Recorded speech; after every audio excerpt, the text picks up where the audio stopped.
नमस्कार, स्वागत आहे तुमचं दिशाच रेसिपीमध्ये। आज आपण बघणार आहोत गव्हाची खीर। त्यासाठी आपण 1 वाटी गहू घेणार आहोत। ते गहू छान 2 पाण्याने स्वच्छ धुवून घ्यायचे आणि 10 मिनिटसाठी ते गहू भिजत राहू द्यायचे। 10 मिनिट झाल्यानंतर हे गहू आपण मिक्सरच्या भांड्यामध्ये बारीक करायचे आहे। ते गहू जास्त बारीक करायचे नाही, थोडे जाडसर ठेवायचे। त्या गव्हाची आपल्याला साल काढून घ्यायची आहे।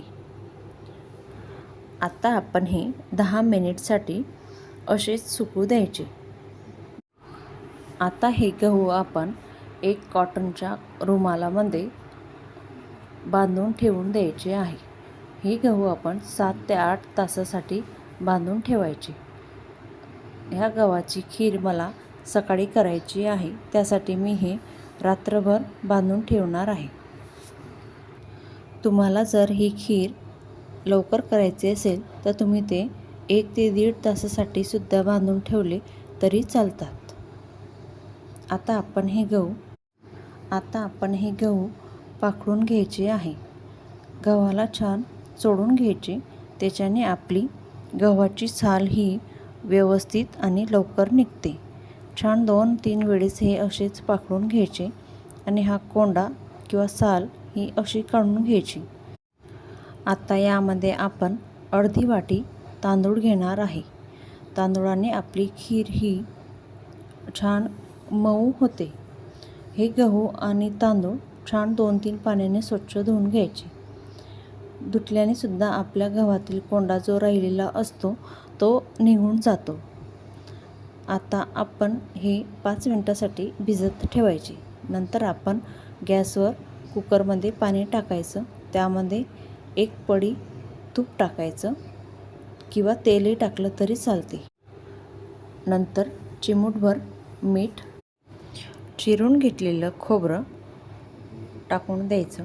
नंतर हे पाणी गरम होऊ द्यायचं। नंतर आपण हे गहू त्यामध्ये टाकून द्यायचे। आपण 1 वाटी गहू घेतलेले होते, त्यासाठी आपल्याला 3 पट पाणी टाकायचं आहे। आता हे गहू आणि सर्व सामान आपण छान मिक्स करायचं। नंतर याला झाकण लावून घ्यायचं। आता आपण या कुकरच्या 5 ते 6 शिट्ट्या होऊ द्यायच्या। तोपर्यंत आपण गूळ हा पाण्यात टाकून द्यायचा। गूळ हा भिजल्यावर त्यातलं कचरं किंवा घाण ही वर येते। आता गहू हे शिजून तयार आहे, ते आपण रवीने छान मोडून घ्यायचं। आता आपण जो गूळ भिजत ठेवलेला होता तो छान गाळणीने गाळून घ्यायचा।